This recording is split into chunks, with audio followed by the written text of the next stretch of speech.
құрметке лайықтылар.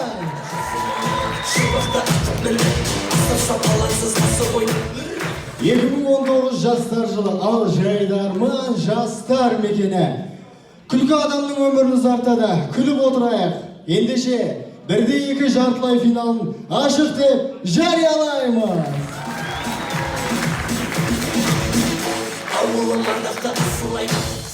Олай болатын болса, бүгінгі сайысқа қатысатын командалармен таныс болса, СЖД 2-1 Real Wise Queen командасы.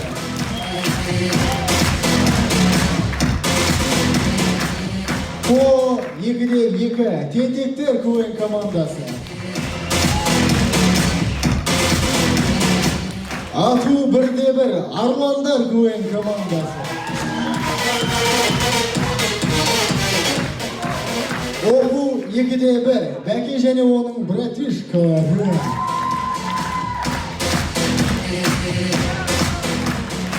Жатақхананың атынан шығатын армандар орындалады Queen командасы.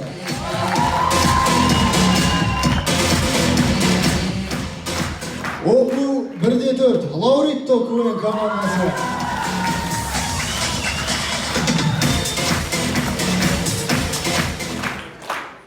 КДМ жастарының атынан шығатын Трикота Queen командасы.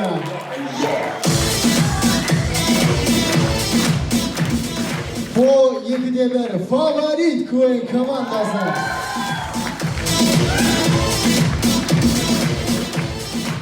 Олай болатын болса, бүгінгі сайысқа өз төрелігін көрсететін әділ қазалқалармен таныс болсақ. Тіркеу кеңесінің тәрбие ісі жөніндегі орынбасары Кенжебай Әркен Ұланович. Арнайы пәндер оқытушысы Заурбек Сандуаш Алтынбек қызы. Орыс тілі және орыс әдебиеті пәнінің мұғалімі Каякпар Ұлдана Наурызбай қызы.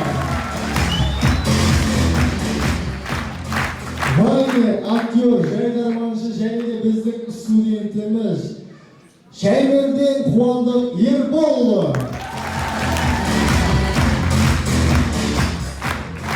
Арнайы пәндер оқытушысы және жайдарман ойындарының ұйымдастырушысы, бүгінгі ойынымыздың демеушісі Несіпбек Бекбол Болысханұлы. Ал ендеше командалар дайындала беруге рұқсат.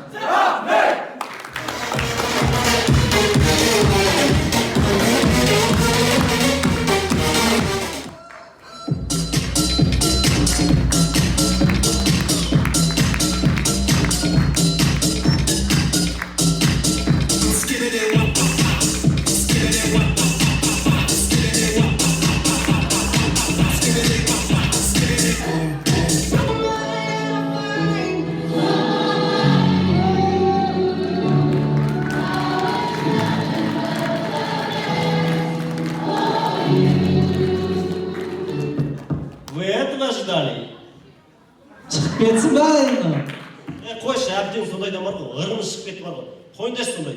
Ассаламағалейкум достар! Жігіттер, бүгінгі біздің тақырыбымыз білімді жастар, жалпы болашақ туралы. Сонымен қатар, кеше ғана біздің жастар жылының ашылу салтанаты болды. Жігіттер, қарап тұрсам, бір жастардың жаңағы мейрамы, жаңағы жастардың нағыз тойлайтын уақыт деген сияқты қалай қарайсыздар? Тойлайық, елбасы айтып тұрған. Елбасымыздың өзі айтып отқан кезде жақсылап тойлайық жігіттер, а? Тойлайық. Жақсылап бір қуып қалса қалай болады? Тойлайық, қуып қалайық. Құрметті ағайындар, статистика бойынша 45 жасқа дейінгі адамдар жас болып саналады екен. Сондықтан 30-дағы әпшелер, сіздер уайымдамаңыздар, сіздер әлі жассыздар. Жас кезінде қуып қалғысы келетін Real Wise.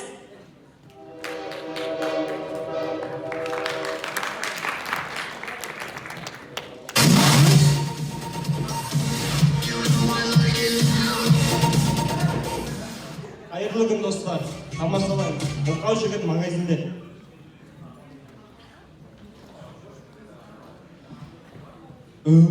Соңыз айта беріңіздер. Не? Ламба? Қалбаса? Қан сұратыңыз менен мылқау күрішіп бар еді.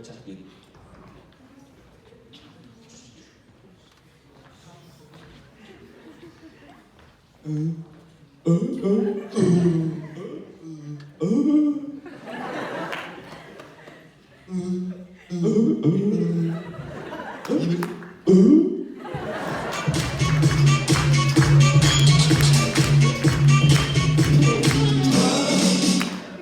достар, ұшып бара жатқан әкелі балалы бүркіттер. Абапта қайқы бара тұрғаншы. Барған соң білеміз. Жарайды. Абапта қайқы бара тұрғаншы. Тәуек саған барған соң білеміз дедім ғой. Тұршыш. Жарайды. Абапта айтшы, қайқы бара жатырмыз. Қыздарға барамыз, қыздарға.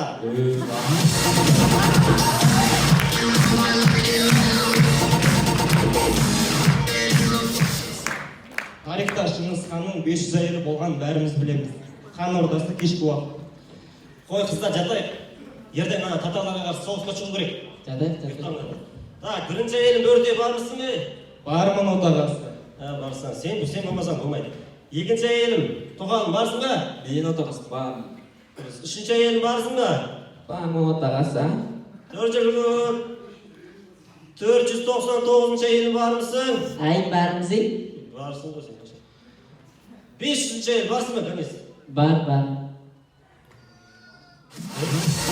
Талап бар ғой, тұрайық үсте, талап бар. Тұрайық.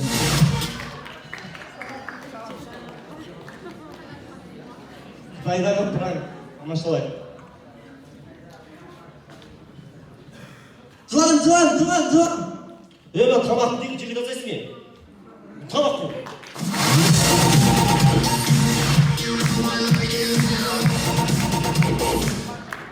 Кез келген ситуацияны оңай құтылып кететін жігіт.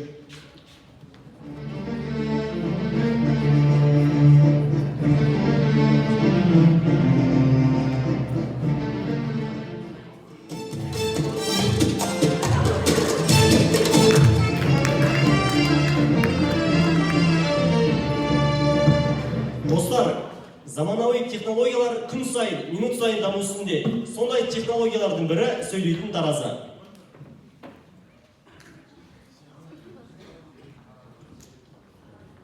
Саламатсыз ба? Салмағыңызды өлшеңіз. Сіздің салмағыңыз 500 килограмм. Саламатсыз ба? Салмағыңызды өлшеңіз. Салмағымды өлшесінші. Ойбай, перегруз, 1 тонна 100. Саламатсыз ба? Салмағыңызды өлшеңіз. Саламатсыз ба? Салмағыңызды өлшеңіз.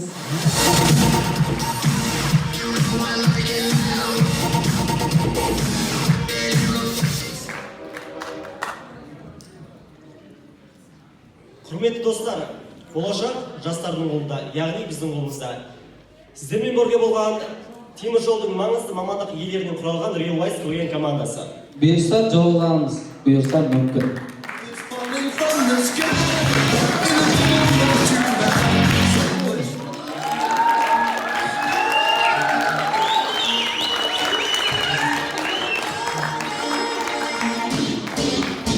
Отырыңдар. Екі аласыңдар, қарға ұшып бараттыр. Біз Алматы техника экономикалық қатынас жолда колледжінің студенттеріміз білімді жас, саналы ұрпақ, жарқын болашақ өз қолымызда. Что-то қыздар не істеп кеттік? Кәдімгідей размигерсіп кеттік қой. Қыздар жиналып отыр. Адамды чошыққа шалып жатыр. Жаңалық бастаған керек екен, жаңалықтың бәрі мына бізде жатыр. Оның бірін бастайтын мына Жансая. Әрине менде. Қызылордалықтар ғана түсінеді, онда сендер түсінбейтін шығарсыңдар. Неге? Себебі бар ғой. Қызылордалықтар 1 сағат артық уақытын өзгеріп, чөт түсінбей қалды ғой. Содан сол күні пойызға мінетін болып, масқара болмаймын ба? Сөйтіп, вокзалға кеп кеттім мен. Бізден 1 сағат артық ұйықтап жүрген соң. Яды? Қыздар оның бай беріңдер жаңа біздің жігіттеріміз қайда? Аналар ма? Олар давно байға тек кеткен ғой. Байға тек кеттейсің ғой. Жігіттер дейсің ғой. Кәдімгідей. Сен оның бәрін қайдан білесің? Жаңағының бәрі менде жатыр ғой. Өсекші дейсің ғой.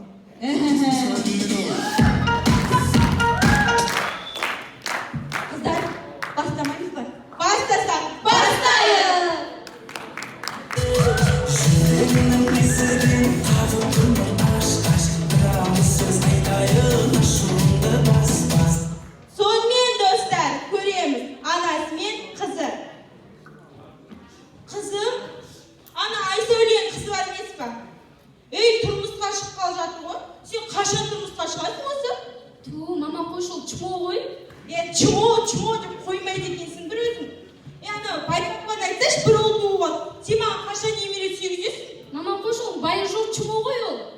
чумо, бүгін емес, чумо болшы. Араларыңда осындай чумо болса, белгілеп кетіңдер.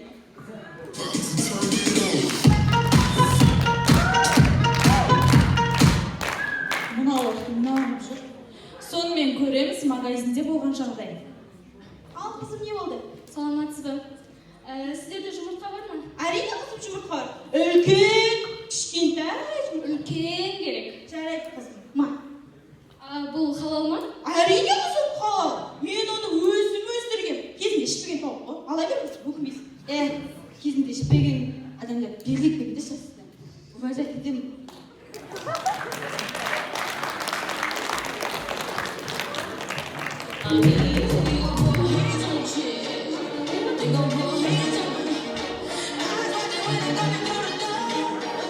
Мынау ақ белгілей береді екен.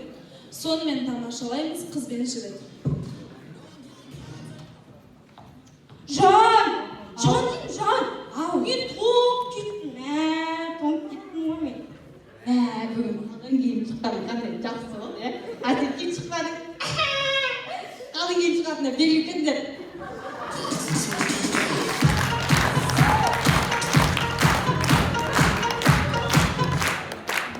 Белгілеп жатқан біреулер бар ма ағайын? Сонымен тамашалаймыз қыздардың ерегесуі. Абайлап жүрсейін, Кипани. Давай, нағыласың ау. Давай, шулап. Давай, беттеміз тұрсынам, да? Давай. Вот все. Давай. Ой. Шегіп атыр. Жабылыңдар.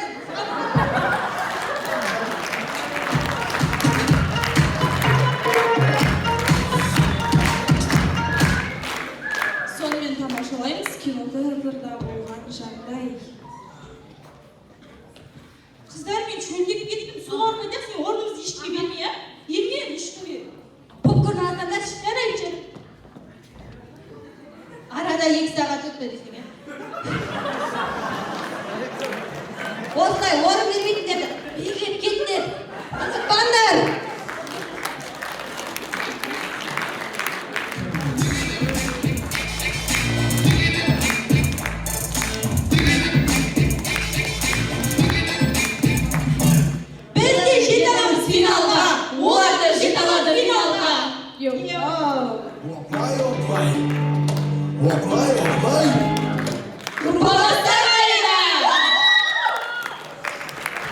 Сіздермен болған тентектер құрама командасы. Біз жолдамыз.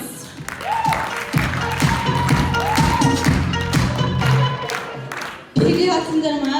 Бергендерші, пожалуйста. Бергенмесіңдерші, уважать етпеймін мен. Шығатын ату бірде бір Арландар көйін командасы қарсы алыңыздар.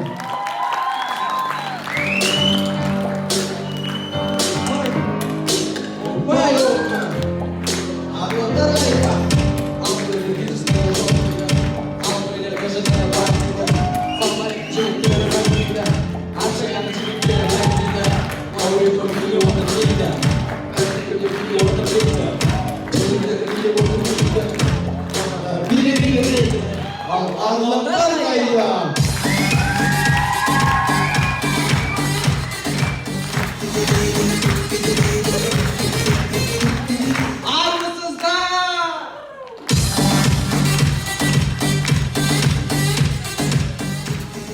Достар, біз негізі маусымашардан келесі кезеңге өткеннен кейін тауға походқа бардық. Походта бәрі күш болды, бірақ мақсат сен бит береген. Қанша болды? Зор кеттің жоқ па өзіңе? Зор кетті ғой, былайынша сүлгін тұрған кезде. Сүлгін шықпағаннан кейін айта алмадым.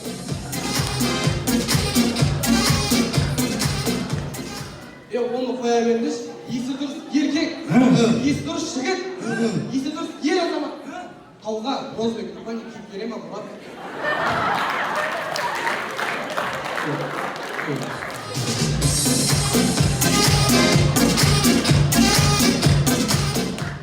Жігіттер ол менікі емес негізі. Ағамдікі.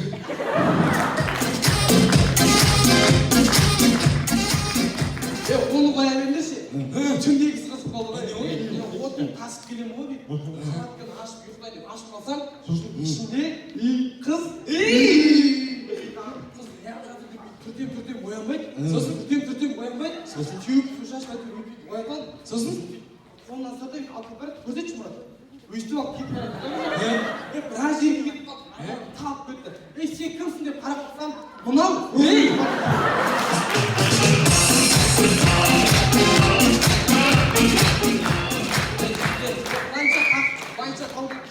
жігіттер, мына тақырыптан ауытқымайық. Бүгінгі тақырып қандай өзі? тақырып білімді жас, саналы ұрпақ, жарқын болашақ. Негізі білімді жас дейміз, білімді жастың түрі мынау ма? Телефонға кіріп кеткен. Бұл телефон бір жақшақтар бар не? Бар. Телефон жақшағы ВКонтакте желісі арқылы адамның сөйлеп тұрғанын білуге болады. Мысалы, Бибол Ақберген, сен 22:00-де ұйықтапсың ғой. Балапан біткеннен кейін бірден ұйықтап қаламын. Балапан көреді. Мысалы, командадағы Мақсат Абен, сені көрейікші, Мақсат Абен, сен 12-ден 3 кеткен деп ұйықтапсың ғой. Шықтап деп ол кезде кино көріп ұйықтап қалған. Дұрыс емес ол, кеш ұйықтаған дұрыс емес. Мысалы, Қазақстан эстрадасындағы жоқ болып кеткен қандай әншіні білесіңдер? Менше мен Бейбіт Қорғанды білемін. Бейбіт Қорғанды көреген, Бейбіт Қорған жоқ болып кетті ғой. Бейбіт Қорған. Ойбай, 2016 15-те Қайырлы болсын, қайырлы болсын. Қайдан білесіңдер? Мүмкін мегабайт құтқан шығар.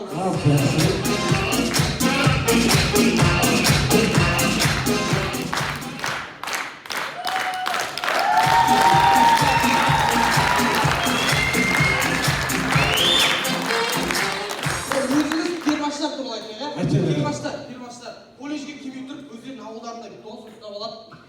Досым, сен үшін қарамай, 3-ші курс, 4-ші курс, ұқпай. Дей, барам, ұйықтатам, ол бәрі. Сөйтіп жүрген балаларды көресің бе, 1-2 аптадан кейін қарайсың дейді. 3-ші курс балалардың қасында. Ой, братан, не әкеп береміз? Ой, братан, сөзіне кірсін бе? Ой, дұрыс емес. Дәл осындай жігіттер ше, дәл осындай жағдай қыздардың да басында бар. Мысалға ше, мен өткенде 1 сентябрьде келген кезде бар ма? Курстың алдына келіп, әп-әдемі костюмшалармен қап-қара ғой туфли дейтін келіп, жылтыратып алып келіп, қарындас сізбен танысуға бола ма деген кезде қыздардың айтатын сөзін айтса, менің мамам ұрсады, мен грантта оқимын деген қыздар бар емес па? 1 аптадан кейін спутниктің алдында 3-ші курстың балаларымен бүйтіп алып кетіп бара жатады ғой.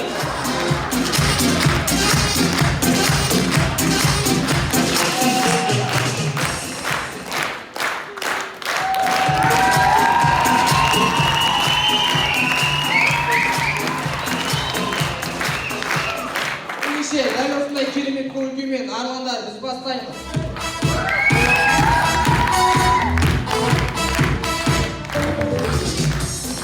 Тағы да сәлем достар, сонымен көреміз. Өте біртүрлі отбасында болған оқиға. Мен сен қатыннан жалықтым мен сенімен бір үйде тұра алмаймын, ажырасамыз кетесің. Ажырасақ, мен кетпеймін, сен кетесің. Бұл менің өзім мамам алып берген, бұл кетесің деді ба, кетесің.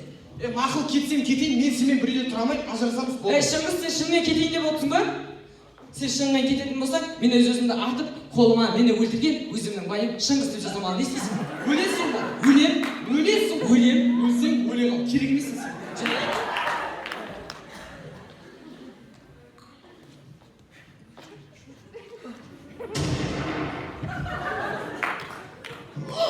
Өлең жазуды ұмытып кеттім ғой.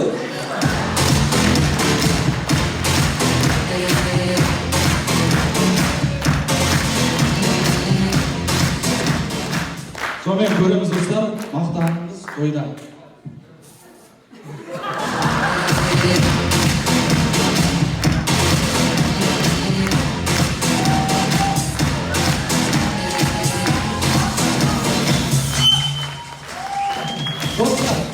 Достар, көреміз өзінің есіміне көңіл толмайтын қыз көшеде. Осы әкешен дым түсінген ше, дым аттап қалады, қопарып келдіп болған.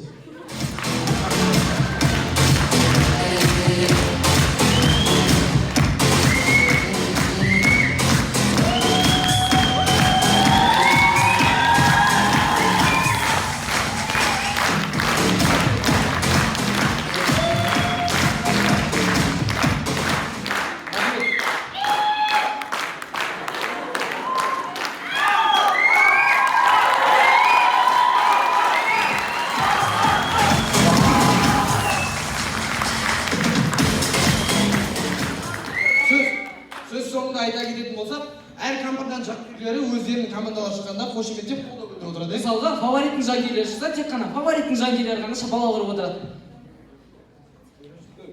Осы Лаурито шыққан кезде тек қана Лауритоның жанкүйерлері ғана шапалақ ұрады.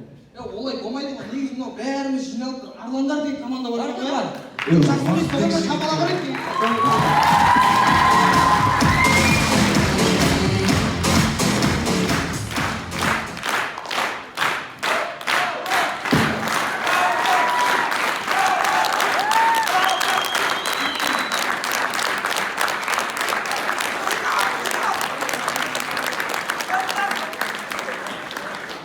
Сөз соңында ән. Бұл әнім толық қыздарға арналады. Толық қыздар ренжімеңдер. Біздің фантазия. Мұңға батқанда тағы қыздар-ай, жерге жатып ал оңайды. Жерге жатып ал оңағанында, кунг-фу пандадан оңайды.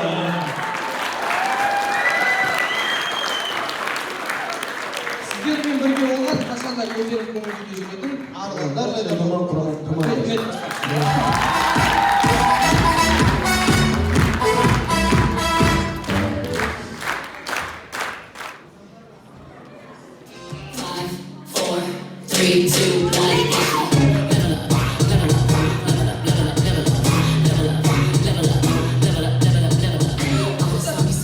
Болды, тоқтап, болды. Білесің ба өткенде шыққан кезде бала шешті. Осы жерде бізге осы биді үйретіп, өзі қайда жүргенді? Білмеймін. Қайда баласы?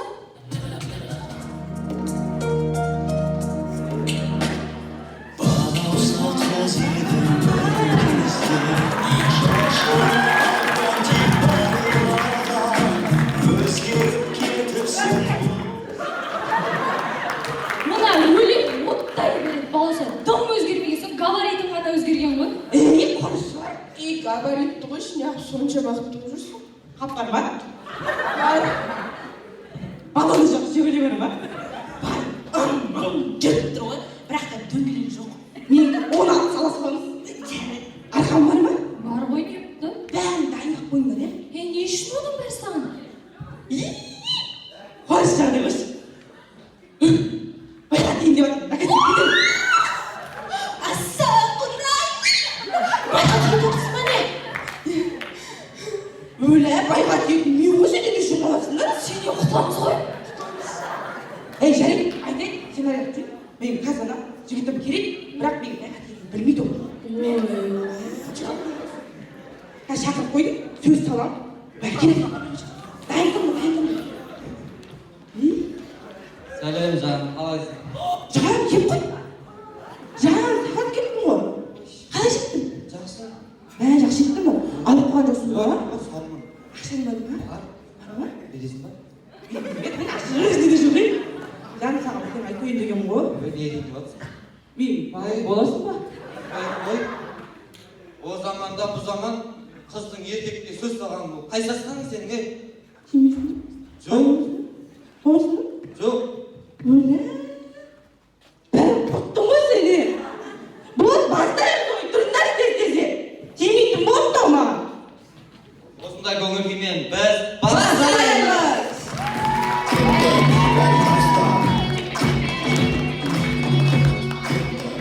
Құрметті достар, тамашалаймыз 4 саусағы жоқ жігіт.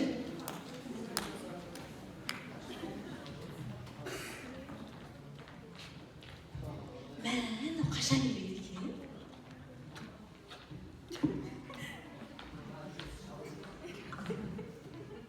Мен кіммін? Мән, сен кімсің?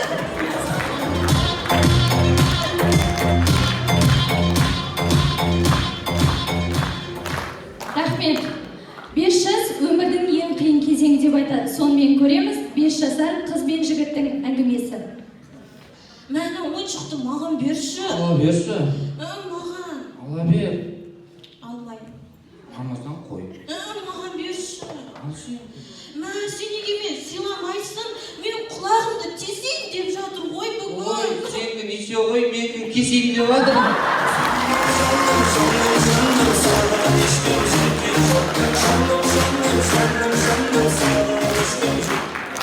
Рахмет. Сонымен көреміз анасы мен қызының әңгімесі. Қызым білесің ба? үйде нан пытпадылар. Әкең келеді, оны да жоқ, жұмыртқа да жоқ, іште де жоқ қой. Мә, не жасаймыз? А давайте онда пәтір нан жасай салайық.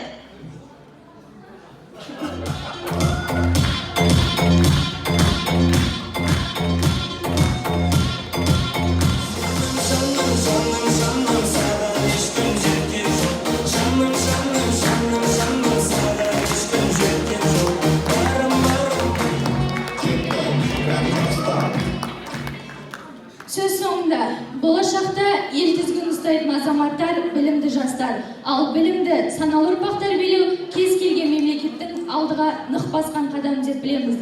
Сонымен алдарыңызда болған Бәке және оның братишкалары құрама командасы. Келесі кездескенше. Ендеше келесі болып сахна төріне шығатын, жатақхана атынан шығатын армандар орындалады КВН командасы. Қарсы алыңыздар.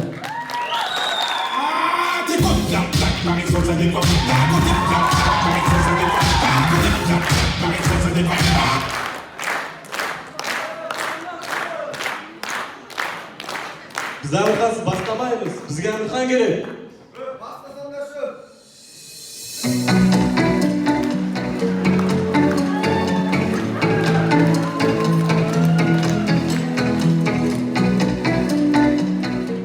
Не істейін ағай? Бастан жүрейін ба?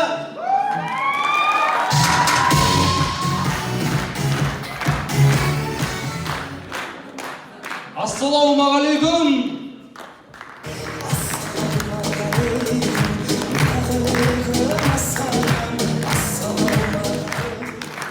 Алдарыңызда бір шатырдың астында көп бала отбасы деген ұраны бар, армандар орындалады КВН командасы.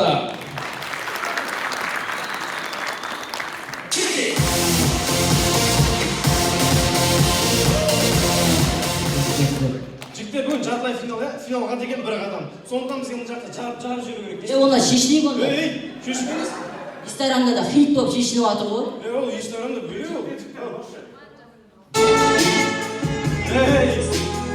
Қой, ондай Инстаграмға еліктеушіліктерін қойыңдар. Біз деген білім жас саналы ұрпаққа саналы нәрсе қалдырмаймыз біз. Білімді жас болу үшін бізден үлгі алатындай жақсы нәрсе көрсетуіміз керекпіз. Сонда ғана біз алға өрлейміз.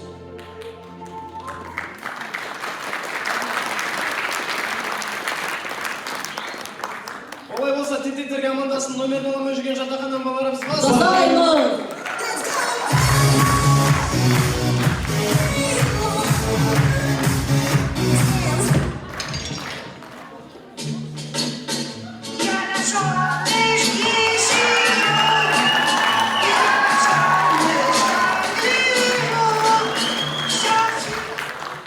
Бірінші әзіл. Көп қазіргі заманда қатты ойнайтын қыздардан зардап шегетін жігіттер. Көреміз, қыз бен жігіттің кездесуі.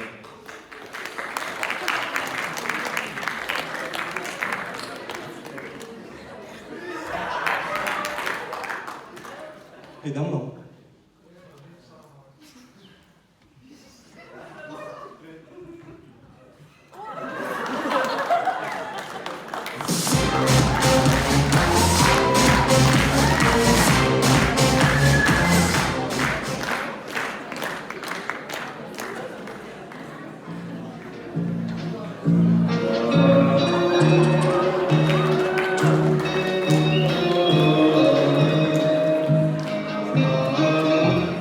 Екінші әзіл.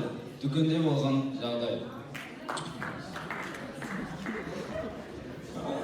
Қалайсыз апай? Ағай, сіздерде фалафан бар ма? Не? Фалафан. Саламат шығар? Иә, фалафан ше? Сіздеш? С. Алафан. Салафан. Фалафан. Сен баламен жылма типсізға жеркеңізді патолға тарап шегімен бағылап деп түсінгі бар деді. Бір күннен кейін апай сіздерден патолог желкедесінде патолог қақтайтын шеге бар ма? Ой, қазір ғана дауыс. Жоқ па шеге? Жоқ. Онда фалафан берейікші.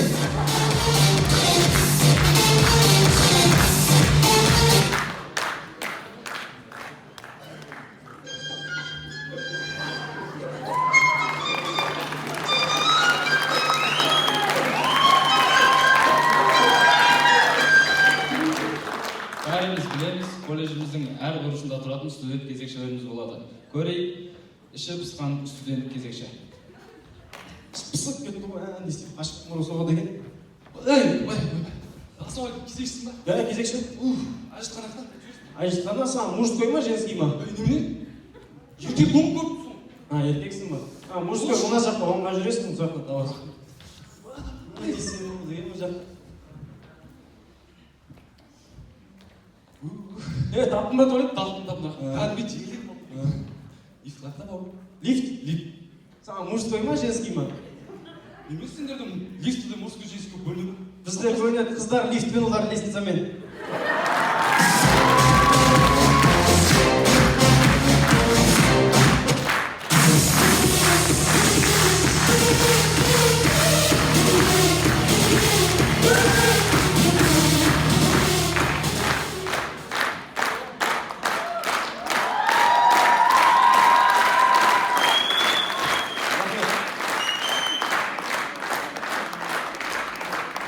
Құрметті достар, рахмет.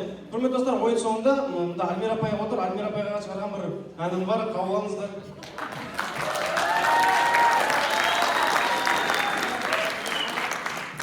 Бірінші өлеңнің шығу тарихын айтып берсем дұрыс болар деп ойлаймын негізі.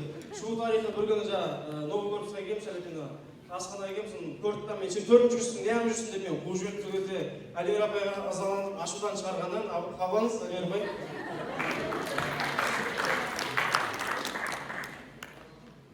Мен жаңа Альмира апай осы отқан кезде маған Арканаға кетіп қалды да, енді сенікі дұрыс Амырхан ол кісі білмей қалды, енді сен төртінші курс деген білмей қалды, асханаға келдің деп бүйтіп арқамнан етіп сілтеп, түсірмені асқайын дегеннен кейін Арканаға бір өлең шығардым. Арканаға десе арқа созбайтын жан жошар, бәріміз білеміз. Сонымен Арканаға қалдыңыз, сізге осы өлеңді арнаймын.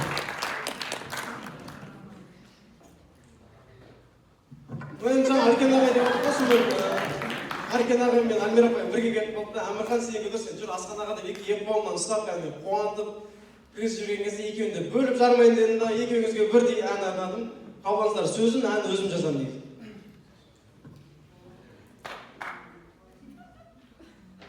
Мен жаңа бүгін жартылай финал болғандықтан, енді бұйыртса финалға өтіп жатсақ, осы өлеңді финалда арнасам деген ойым бар. Сіздермен бірге болған жатақханада Армандар Орындатов ойын командасы. Рахмет.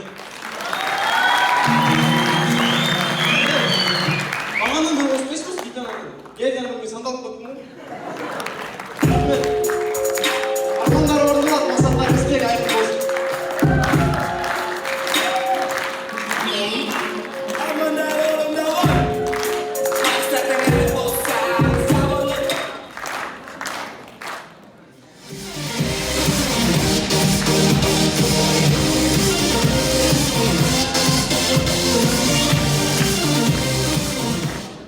Ассалаумағалейкум, әзілсік қауым.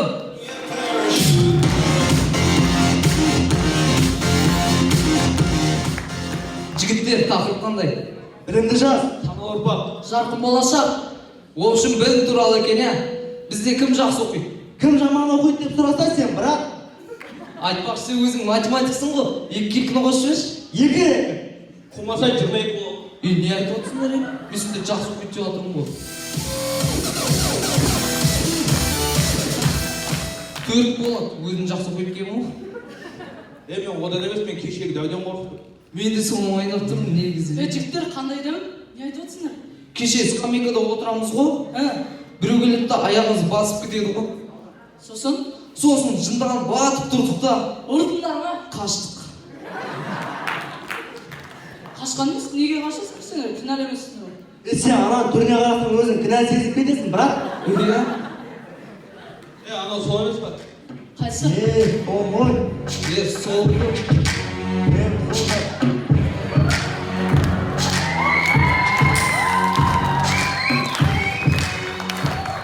Қорықпаңдар, ол жалғыз, сендер үшеусіңдер. Жарайды. Онда біртіндеп жабыламыз, дастан бастайсың. Мен бастаймын. Ол дөңі мен кішкентай қыз. Жады ғой мен не? Қалай төліссем мен төліспеймін. Жарайды деген не сонша ұзақ айтып баш. Не істеп жатсыздар ей? Жігіттер. Братан, кешіріңіз. Аяғымызды бастыртпаймыз енді. Кешіріңіз. Негізінен кешірім сұрайын деп келгем. жаным қалмады ғой. Жігіттер бергенде қорықпаңдар ғой.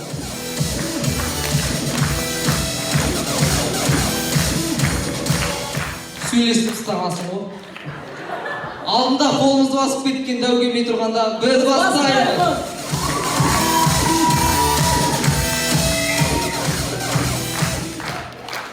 Сонымен көреміз достар, ескерткіштің жанында болған оқиға.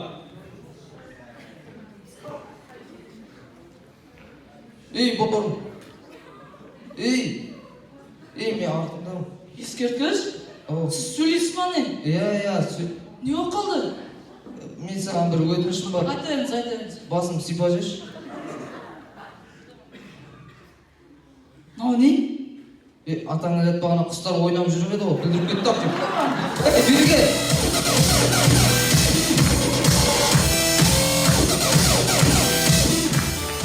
Сонымен тамашалаймыз ауылда болған оқиға.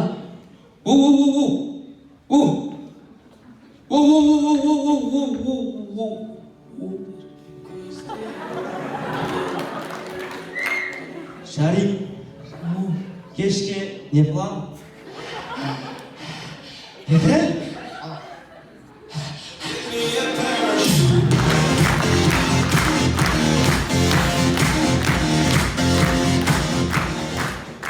Сонымен көреміз достар, көшеде болған жағдай.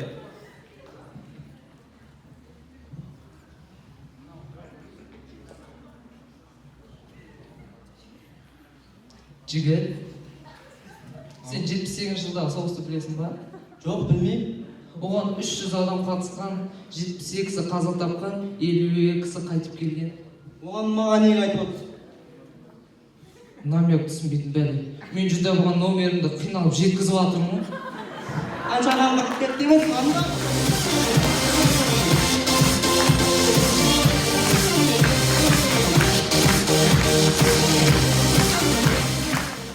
Назарларыңызға рахмет. Алдында басымызды басып өткен дәугемен тұрғанда біз аяқтаймыз. Сіздермен болған лауреатты.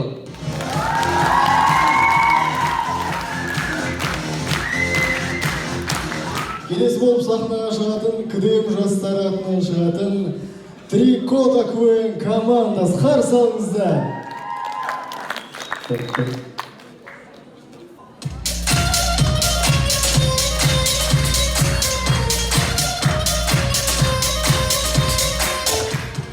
Ассалаумағалейкум жайдарман әлемінің көрермендері!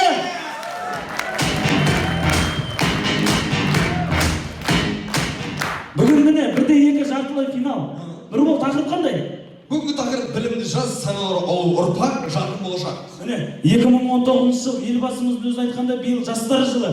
Осы жылда асарымызды асап, жасарымызды жасауымыз керек. Сен оянып оны көре берсің.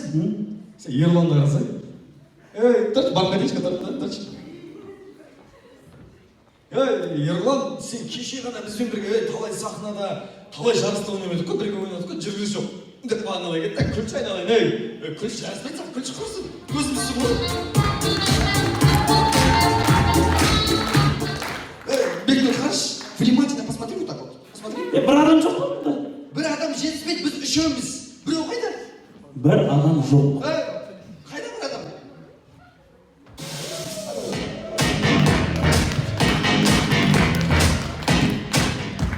Идем, бәрі істеп тұр, нормально болды. Кетсе! Бір адам жоқ мына жерде. Қайда үшінші адам?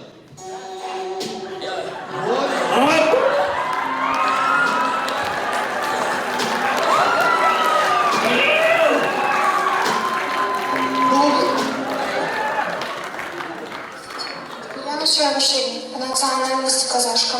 Я хотела попросить прощения у всего казахского народа за все свои фото и видео. Я поняла свою ошибку и сожалею о содеянном. Вы этого ожидали?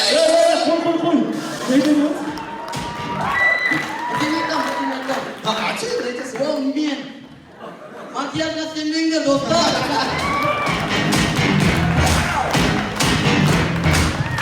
Ендеше, дәл осындай ашық шаш көңіл күйде Трикота КВН командасы. Кетті!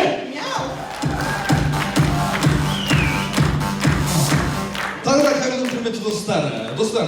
Жатақханада тұратын ауылдардың басынан өткен жағдай көреміз жатақханада болған бір қызықты оқиға.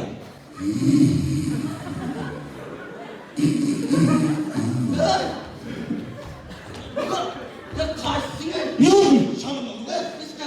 Ана жақта тұрған ба? Жоқ, біз вообще Жоқ. Қайсыны тамаша түсіне жетіп қалма.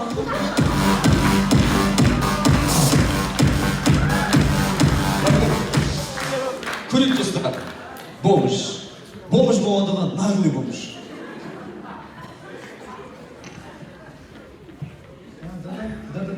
Да. Вечером, да, приеду, да, хорошо, да. Не? Мә, іш бар. Да, вечер приеду, да, хорошо. Фу, бомжар, не? Значит, здесь как лучше кетіп бар. Өзіңді қалып қалай.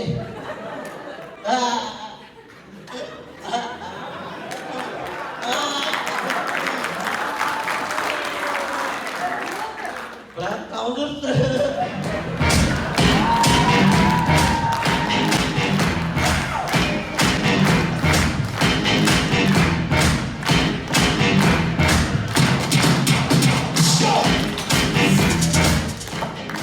Құрметті достар, тамашалаймыз. Стройка, яғни құрылыста болған қызықты оқиға. Қадыржан, Ау, пластикті әперіп әрің, ана ерді тұрады. не әпер берейін? Ана ерді пластикті тұрады, жоқ му? Ана аяқ асты отыр ма, әді? Жанған қойдадымыз ғой, жаңа әр. О, рахмет, әді, Құдай әмін әді. Әді, ана балдана әперіп әрің, Жаның алып қойшы, мағром, қаш айтамыз әне? Geçirip sayman әді. Ой, рахмет, әкесі. Қадыржан, сол әрде бір мәтір бар еді, әперіп әр. Не әпер? Метр. Километр десін. Тады tomuna Қадыржан, бересің ме?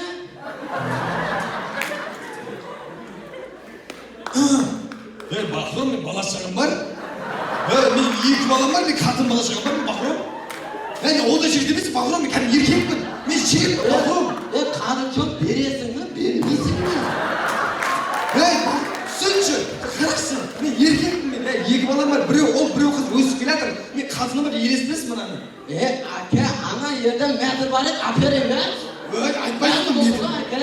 Адам ертіп бересің бе? Да, очень интересно. Оға шок емай.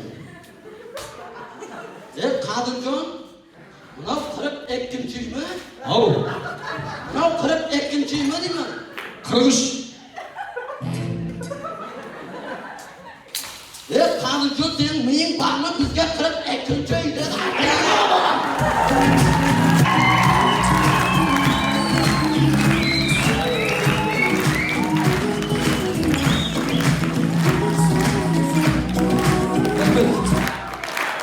Рахмет.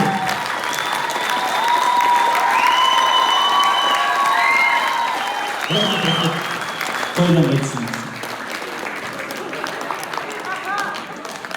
Құрметті достар, сөз соңында қазіргі таңда қазақ қыздары болмайтын бір лайық үшін әлеуметтік желіде шешініп, Инстаграм желісіне салуда. Ал бұрынғы қарагөз қазақтың қыздары қандай еді? Қарақ пайдақпен жаңды шықты. Осындай тәрбиелік мәлімет сөйлей отыра, осындай видеоларды бөліп көретін Триката көйін командасы. Рахмет!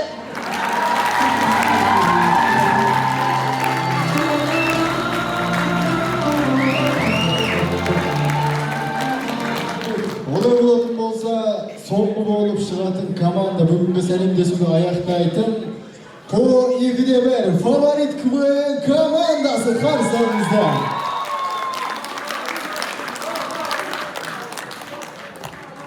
Алдарыңызда 2018 жылдың ректор кубогының чемпиондары фаворит КВН командасы. Кураторы Белғожаева Шолпан Дауытовна. Группада 25 студент. Біреуі платный, екеуі гранттан құлатпаған. Шығайық па ағайын?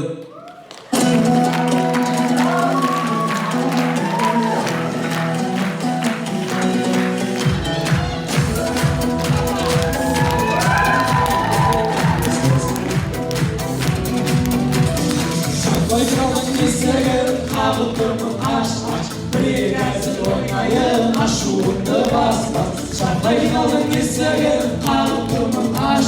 Финалға өтіп кетейін, ашуыңды баспа. Әзіл жаза алмай келсің бе, әзіл ойнай алмай келсің бе, команда қолы естейсің бе, шарып шығамай келсің бе, әлде бүгін фаворитті ұшып кетсін дейсің бе. Ассалаумағалейкум жайдарман көрермендері!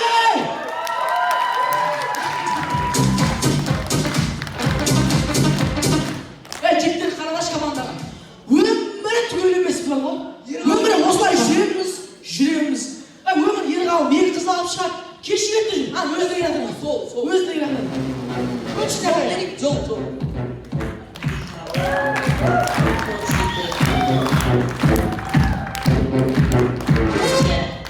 Ал мынау көрермендер бүгін жайдарман, Ерғалым, сен осы шеттен келіп сөйлегенді қашан қоясың? Немене? Сен шеттен келіп сөйлегенді қашан қоясың? Ерғалым, сен бүгін өзіңді басын тұрдың. Ертең сонда бізді де ұрасың ба? Не болды? Ерғалым, сен бүгін өзің інің тұрдың. Ол барып ертең басқасын ұрады. Жігіттер қойындасын, ұрыспайшы. Бүгін керемет ойын финалға өту керек. Ерғалым қоя тұр. Құрметті көрермендер, негізі осы команданың капитаны мен. Негізі мен Ерғалымды ойлап жүрген шығарсыздар. Кәртөшке. Қисық! Кәртөш. Тоқта, мен сенің қисық деген сырыңды ашпай жатып, маған капитан айтасың. Қойсай бұл. Ерғалым, сендер бүгін бір-бірлерін итеріп жатсыңдар. Сонда ертең бізді...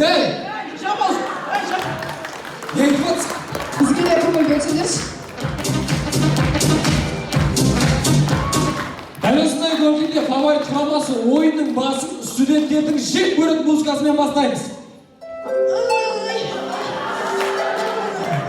Кетің!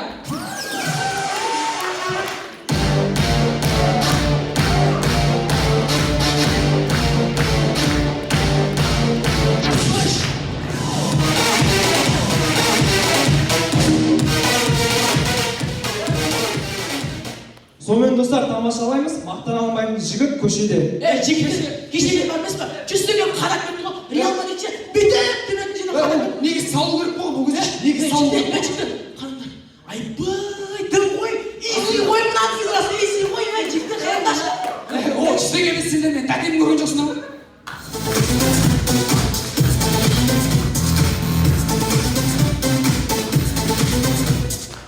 Достар, көреміз. Комментатордың сөзін естіп қойған боксшы.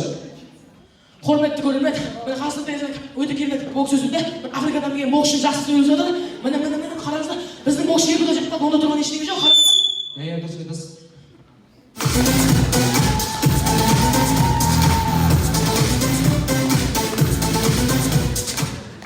Көреміз. Иманды киллер.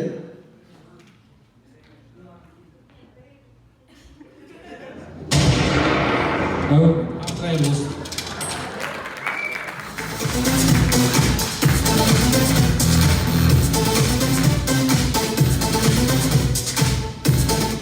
Сонымен достар, тамашалаймыз. Грек-рим күресі ұятсыз спорт түрі екен.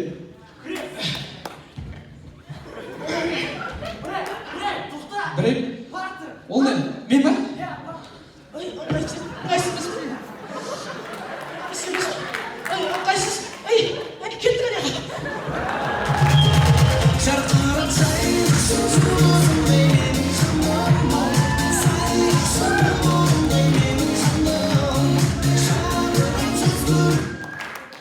Рахмет достар. Жігіттер кеше жаман түскен. Қандай түскенін айтшы ал. Түсімде, жаман еді анау бар ғой. Түсімде қарасам финалда жоқ қой. Оның не іші жақсы ғой ол. Оның не жақсы, армандары орындалады деген плакат ұстап отырмыз ғой. Құдай сияқтысың. Достар, ойын соңында бүгінгі ойынның тақырыбы білімді жас, саналы ұрпақ, жарқын болашақ. Елбасымыз айтып өткендей, осы жыл жастар жылы, яғни біздің жыл. Жастар жылында жақсы дамып жатырмыз. Бірақ жаман жағынан дамып жатқандар бар да, мысалы, біреулер шешініп жатыр. Біреулер жігіттер қызға еліктеп дегендей. Осы Ерғалым деймін да. егер де финалға өтіп жатсақ, қандай әзіл ойнаймыз? Барлық әдем әзілдің бәрін осы жерде ойнап тастадық қой. Кім біледі, оған дейін тағы бір шешілер. Сіздермен бірге болған әр ойында құрамы өзгеріп тұратын фаворит КВН командасы. Рахмет.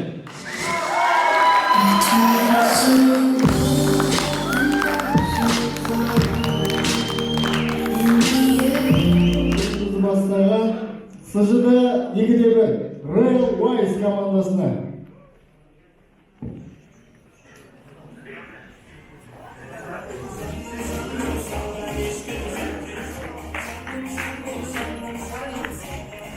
Жеті, сегіз, 9-8. Рахмет. Келесі болып по 2-2 тентектер. 8, 10, 8. Рахмет. Келесі болып ату 1-1 арландар. 10, 7, 10. Рахмет. Келесі болып оқу 2-1 Мәкен және оның братишкалары. 7, 10, 9, 8. Рахмет. Жатақхана командасы армандар орындалады. 9, 10. Рахмет. Келесі оқу 1-4 Лауритто. 9, 10, 8, 9. Рахмет. Келесі КДМ жастары 3 ката КВН командасы. Бүгін 1-10. Рахмет. Ең соңғы болған по 2-1 фаворит КВН командасы. 9, 8, 10, 9. Рахмет. Олай болатын болса, команда бір-бір әзілін оқиды, ұнамаған команданың әзілін рестік нөмірін көтеріп, сол командамен қоштасатын боламыз. Ендеше алғашқы болып бастайтын СЖД 2-1 Royal Wise командасы. Достар, шынымды айтайын, мен бар ғой, бірақ нәрсе көшіме қарай. Шампуын. Бастан шампумен жуатындар белгілеп кетіңдер. Келесі армандар орындалады. Рахмет. Кубстың қыздары прямой эфирға кіргенде 5 адам болса, кішкене түрлері түзей бастайды. 15 адам кірсе, кішкене сөздері түзей бастайды. 50 адам кірсе, кішкене түрі мен сөзін түзеп әдемі бола бастайды. 500 адам кірсе, скорый шақыру керек, анағыз талып қалған. Рахмет. Олай болса, қазылар алқасы қай командамен қоштасамыз?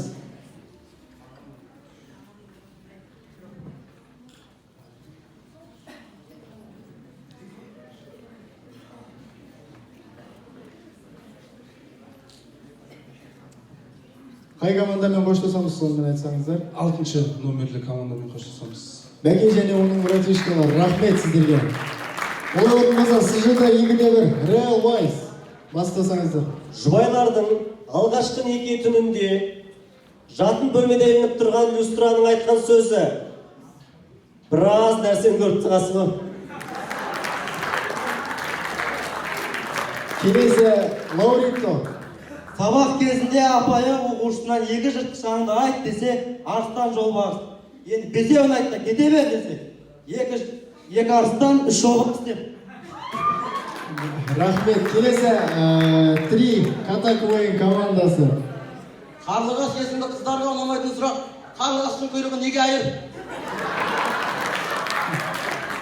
Бір көргеннен Келесі фаворит. бір көргеннен қашып болды дегенде де қояндар ойлап тапқан екен. Бәрекелді. Келесі арландар. Бір қарананды қат жақсы көретін ағамыз, ана магазинге барып қаранан таппай, мына магазинге барып қаранан таппай, ақынан да свет өшіріп жетті. Рахмет. Келесі тентектер. 2019 жылы 1 қаңтардан бастап бензин 45 теңге, газ 12 теңге, күріш 32 теңге, макарон 30 теңге, тұз 12 теңге, шемішке май литр 20 теңге, қант 47 теңге деп бәрін айтып тастасаң, иә? Рахмет. Келесі армандар орындалады. Іші тар адамдардың шалбар түсіп көтереді екен. Рахмет, құрметті әріптестер. Қай командамен қоштасамыз, өкінішке орай.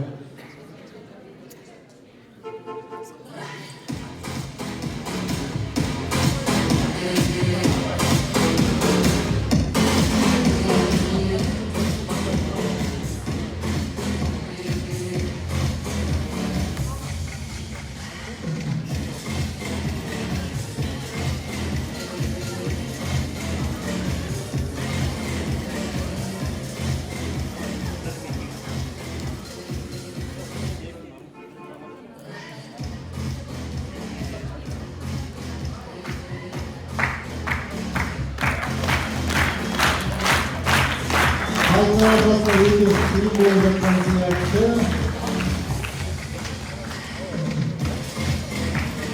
Рахмет, бізде қиын ситуация отыр.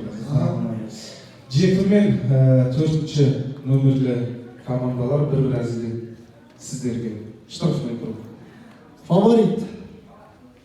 Айдалада арыстан, атып шықты қамыстан, неге шықты қамыстан, үш өтті ау деймін фарштан. Рахмет, келесі жетінші тентекте. Түсі жоқ қасқыр, өрістек, сүттер, сиырлар, ем кете береді. Түсі жоқтарды белгілендер. Рахмет. Рахмет, жетінші қыздар. Келгендер, қоштасамыз. Олай болатын болса қайтадан келесі СЖ-да 2-1. Жаңа жылдық демалыстан соң ауылдан келе жатқан, досын күтіп отырған қарны ашық студенттің әні. Тамақ келе жатыр. Рахмет, келесі лауреаттар. Апай оқушысына ұрсып отыр дейді. Сен үшін неғып үй жұмысын анаң орындайды десе. Енді әкем жұмыста ғой деп айтады дейді. Рахмет, келесі Три кота КВН командасы. Мұрты бар қыздардың мұрты, айран түскенде біліп қалады екен.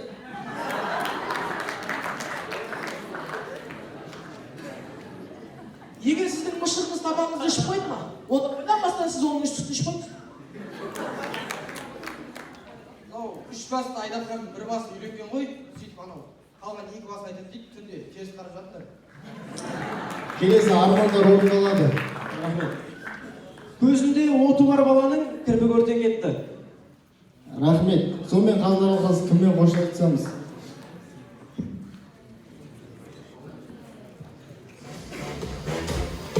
Так, бірінші нөмірлі, екінші нөмірлі 8. Үшеуіңіз бір әзілден оқып шығыңыздар. Бірінші нөмірлі және тағы да қайталап айтып жіберсеңіз. Бірінші, екінші, 8-ші. Рахмет. СЖ-да 20 жыл бойы Матиз айдаған бір көкеміз лимузиннің ішіне кіріп адасып кетті. Рахмет. Екінші лауреатто. Қыздар, сіздерге зор кеңес. Шашы жоқ жігіттермен жүрмеңіздер. Жаңбыр жауғанда тамшылар беттеріңізге шашырайды. Келесі армандар орындалады. Басы қазанбас бала басын феримен жуады екен. Рахмет. Сонымен 8-ші. өкінішке орай 8-ші армандар орындалады, сіздермен қоштасамыз. Рахмет. Әрмен қарай жалғастырайық. СЖ-да 2-1 Рейл Уайс. Ызасы келіп кеткен бір пойыздың айтқан сөзі. Басқа жол жоқ па не? Рахмет. Келесі лауреатто. Бұған оқушысынан Б әрпі бар сөзі айт десе, қазан деп. Ақмақ, қазан қай жерінен бұны көріп тұрсын десе. Қақпағынан деп. Рахмет. Келесі кедейім жастардың атынан шығып отқан Три кота КВН командасы. Басын ара жағып алған таспаға бір күн үйіне қонбай қойыпты. Рахмет. Келесі фаворит. Өзінің сойлақты сезген сиыр, өзінің есіне сүт береді екен, жұмыртқа береді екен, сосиска береді екен, қай кезінде ақша да береді екен. Рахмет. Армандар. Негізі акиматтың адамдарын қасынан өтіп баратсаң, ұйықтап жатқан адамдардың қасынан өтіп баратсаң, қорылдаған дауыс шығады. Көпсінің адамдарын ұйықтап жатқанын көрсең, қой үстіне дауыс шығады. Рахмет. Сонымен айтылған талқылары кіммен қоштасамыз? Бірінші және төртінші бір әзілден. Real Wise, кеттік. Бір әзіл. Колледждегі өңкей оқымысты балалар бірігіп вечер жасапты. Кешіккені бұрыштадым. Рахмет. Фаворит. Жыландарға қандай әзіл айтсам да жатып күледі екен. Рахмет. Кіммен қоштасамыз?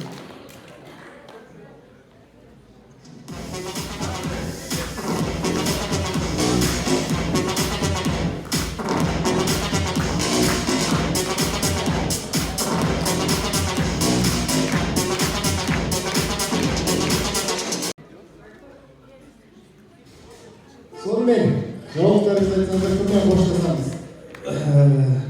Кәдімгі қиын болады бізге, шыны керек. Екі командамен де қоштасамыз. Лауритто. Екі келін әңгімелесіп отыр дейді. Абысан көзіңе не болған десе, сиырдың құйрығы тиіп кетті ғой десе. Қой сиырдың құйрығы осылай көгерте ма не десе. Құйрығын шошаңдата бермесіне тас байлап қойған ғой деген ғой. Рахмет. Келесі Три кота КВН командасы. Шотландиялық пожарниктер лестница ашуға ұялады екен.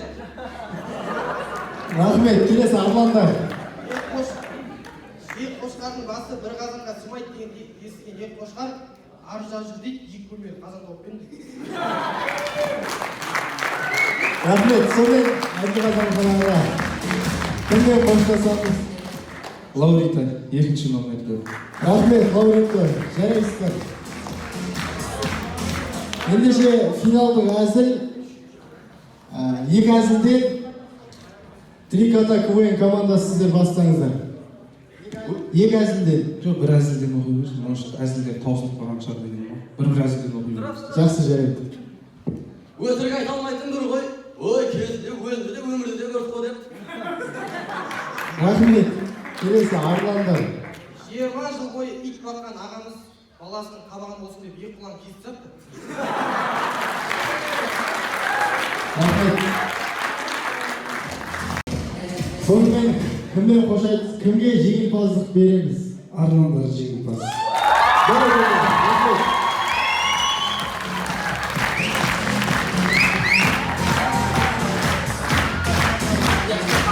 Олар болса, рахмет. Олар болса, әділғаз алғалары нақты шешімдерін шығарғанша, толық шешімін шығарғанша, сахна төрінде жастар комитетінің мүшесі.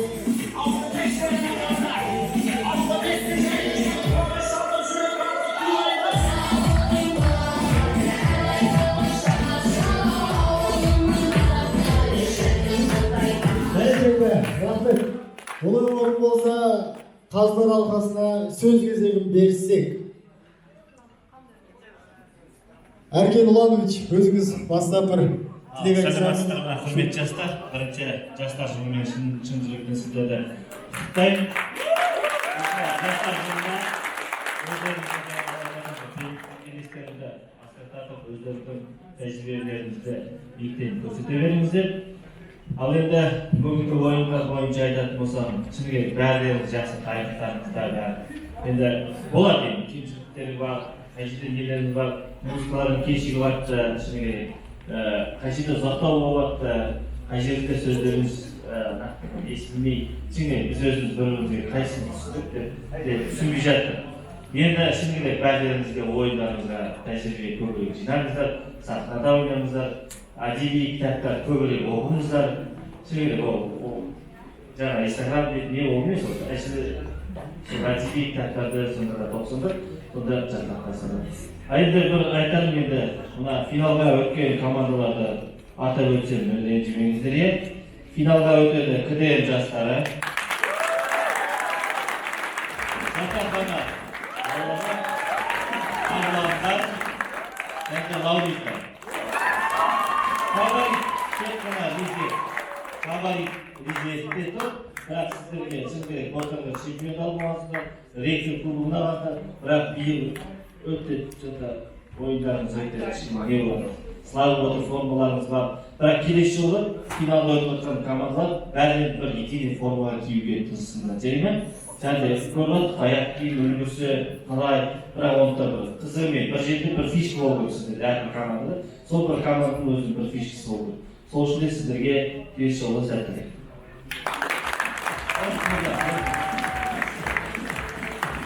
Ассалаумағалейкум, қайырлы кеш, құрметті достар.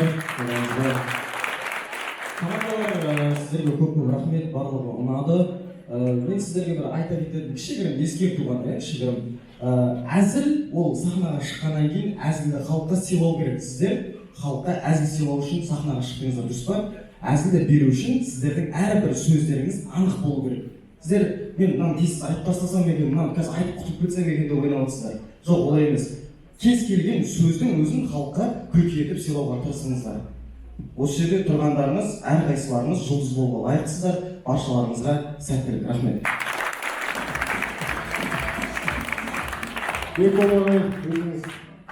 Рахмет. Құрметті жайдарманшылар, сіздер бір шақырып отырсыздар. Сіздерге қолдап, қолдашып келіп жатқанына барлықтарыңызға көп рахмет. Енді ренжімеңіздер, финалға өтпеген командалар әлі де тәжірибелеріңіз мол деп ойлаймын. Құдай қаласа, қарай көре жатармыз енді. Енді бүгінгі таңда айта кететін жайт, бүгін бір үздік команданы таңдаймыз деп ойлағанбыз негізі. Бізде мынандай жағдай болып жатыр. Екі үздік команданы таңдайтын болдық. Екеуі де бірінші орынмен өтті финалға. КДМ жастары және Арландар.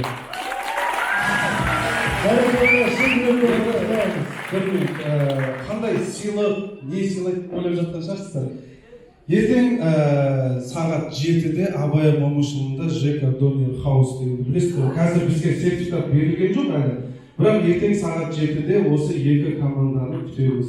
Ертең ұйымдастырушылар атынан, өзінің атынан сіздерді сол жерге тегін отырғызамыз.